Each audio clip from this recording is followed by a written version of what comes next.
Day 10 of telling Molly's story. Ready?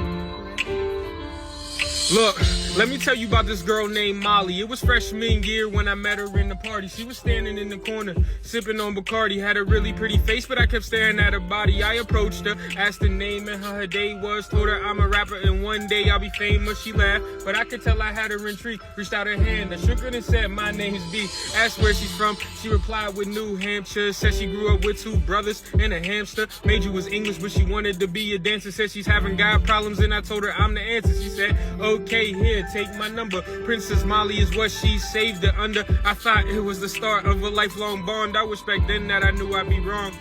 Cause see, over the months, me and Molly got close. I even learned her favorite breakfast was juice with French toast. Her favorite movie was It, but she was terrified of ghosts. And her deep convos is what she liked the most. Wanted to talk about politics and religion. Wanted to know the difference between Catholics and Christians. Wanted to know if I thought Trump was really bugging. Wanted to know if I thought rappers were really thugging. Also wanted to talk about all of her dreams and how all she ever wanted was to be treated like a queen. Maybe travel the world, have a couple of kids, and how one day she was gonna marry Wiz. I told her, chase her dreams, don't let anybody stop her. They'll always take shots and don't let the haters block. I told her if any dude hurt her, I swear to God I'ma pop him. I'm not Chance the Rapper. They don't want these problems, but this is where the story gets deep. Molly fighting an uphill battle, that shit was steep.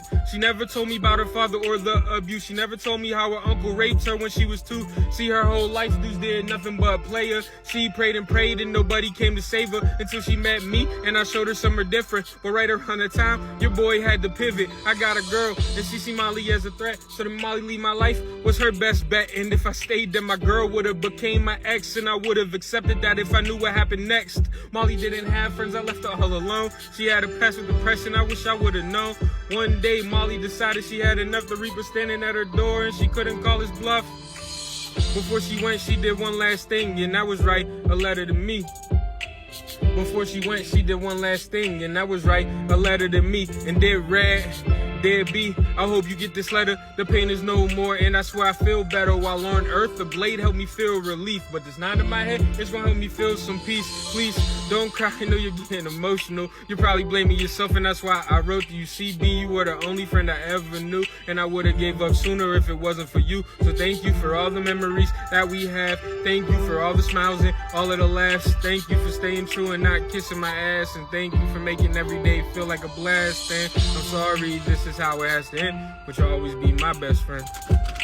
I'm sorry, this is how it has to end, but you'll always be my best friend. Love, Molly.